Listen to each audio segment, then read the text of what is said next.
Good morning, good afternoon, good evening. I've this video has been taking the rounds in my social media group, and I thought it's interesting. It's worth sharing with you. Just listen to short bit of it. When they're cold and hungry and desperate, you're exactly right. I think that some people will be more willing. Do slaves still exist? In a recent interview with Whitney Webb, she talked about how elites have created a class of modern slaves. And these are no other than Africans. As heart-wrenching as it sounds, the West is still having control over African nations in a way that doesn't look like a slave-master relationship. But if you look deep, you understand how this is the creation of a slave class. You're not improving my mood much. Well, it's we have to understand what we're facing in order to solve it. But how is this happening on a deeper level? Who is responsible? Let's find out.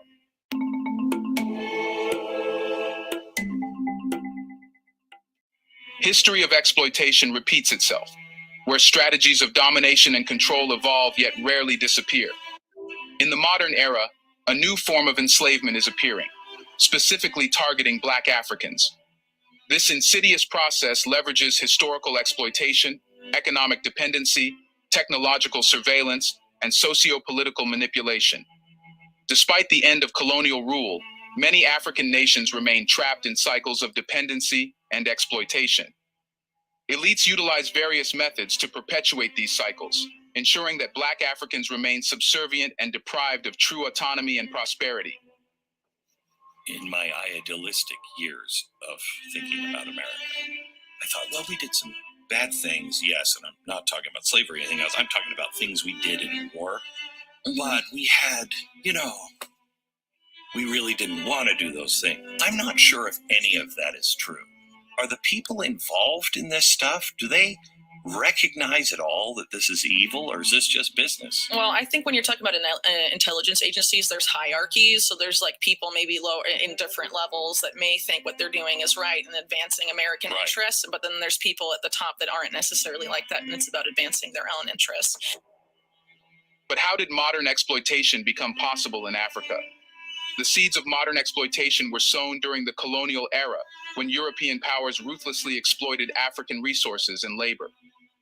The legacy of colonialism is deeply entrenched in the economic and social fabric of African nations. During the colonial period, European powers established systems of extraction and control that systematically stripped the continent of its wealth. Resources such as minerals, agricultural products, and human labor were exported to Europe, while African economies were deliberately kept underdeveloped. Many African nations remain economically tethered to their former colonizers, despite political independence. This neo-colonial dependency is perpetuated through unfair trade agreements, crippling debt, and economic policies imposed by international financial institutions like the IMF and the World Bank. Well, I'll stop it there. I think all those arguments are worth pursuing. But when you're talking about a country like Zimbabwe, we need to address some of the problems that we have created ourselves before we can face the world. In Zimbabwe, we gained political independence. We ended white colonial rule and exploitation in 1980, only to find ourselves with new oppressors, the Black ruling elite. It is one of the most obvious ways that the Black ruling elite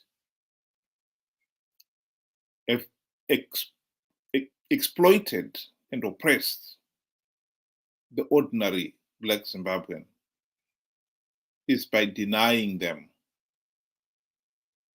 any meaningful economic empowerment.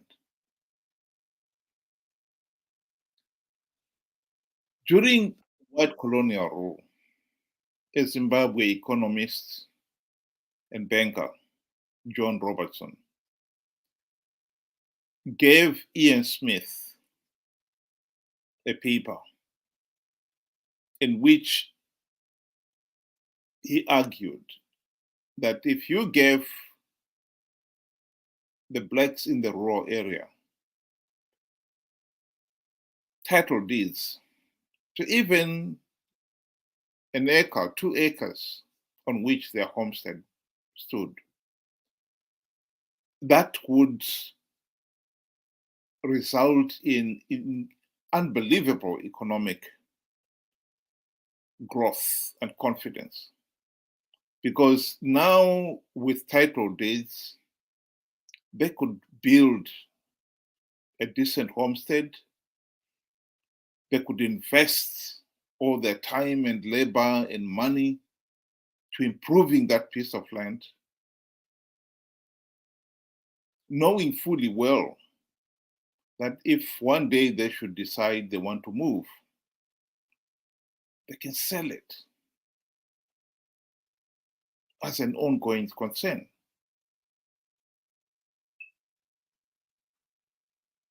Ian Smith refused the proposal because he feared that give the blacks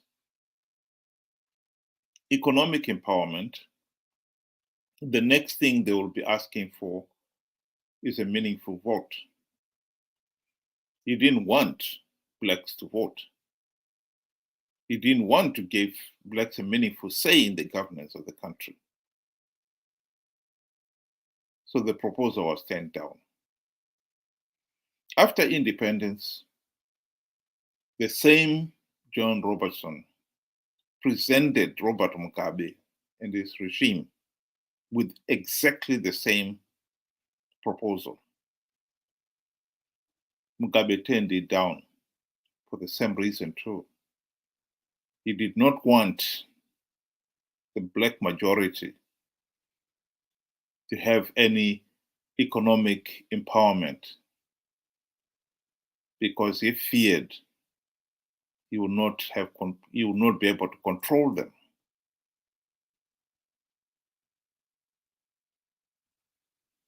So we have now a situation where 60% or so of our population in Zimbabwe own absolutely nothing.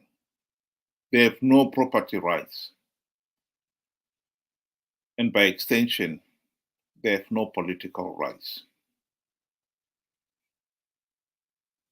There is no denying that Zanu PF blatantly rigged last year's election. Mnangagwa wants to pretend that the elections were free, fair, and credible, but he knows he is lying. He himself has been recorded boasting of how Zanu PF was going to frog march the row of voters with the village head in front, the people following, and then behind them, the party chairperson or whatever. And they will all go and vote, and Zanu PF will know who they voted for. So they could not possibly vote for anybody else. It is ironic that the poorest of the poor in Zimbabwe are those in the rural areas, and those remain Zanu PF's strongholds for no other reason than that the party has reduced the people in the rural areas into nothing more than the modern day medieval serfs, beholden to the Zanu PF leaders.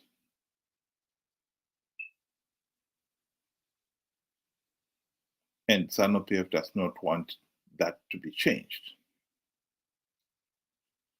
Here is Margaret Dongo. I like this speech because she was a Zanu PF operative and she is admitting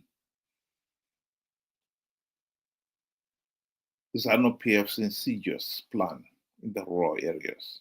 They have wrong priorities, especially the current government. How can you go and build an airport which services a few people, and the majority are the elite and the so-called investors? Look at the rural. I made you come to interview me because I wanted you to have the experience of the roads that we are using.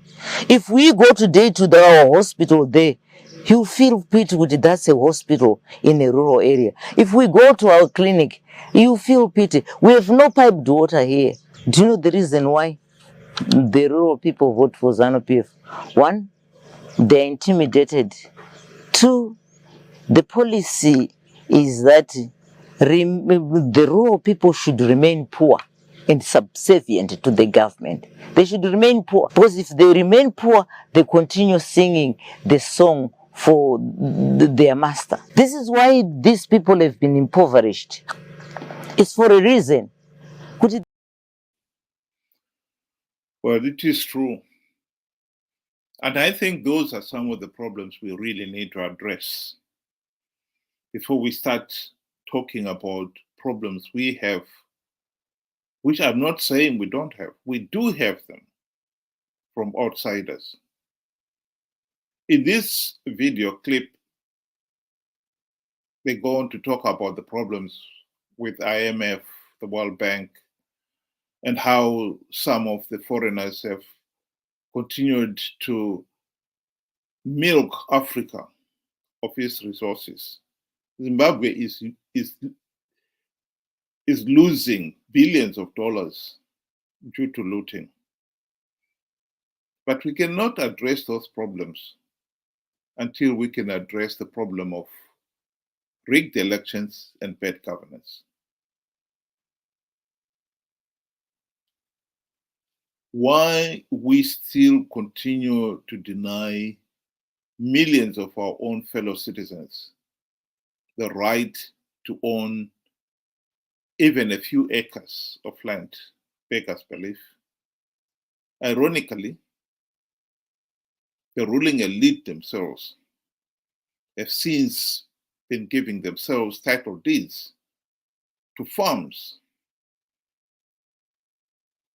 In a recent divorce dispute, Mugabe's daughter, the late dictator Mugabe's daughter, Bona, and her husband are believed to have as many as 12 farms, which, if put together, they are bigger than the country of Lesotho. And yet, the same regime is stubbornly refusing to give title deeds to the rural people on a piece of land the size of a football pitch,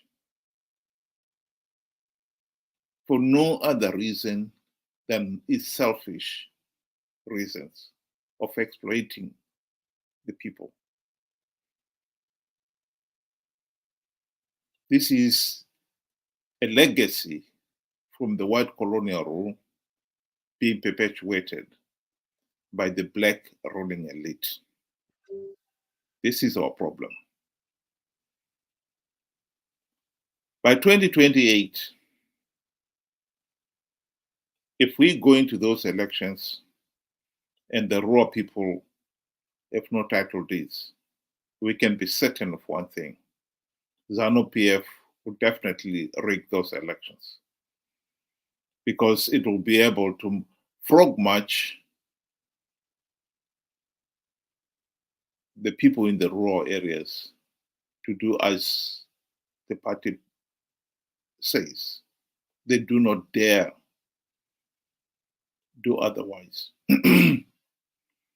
So if we do not have title deeds for the rural people, we will have rigged elections in 2028.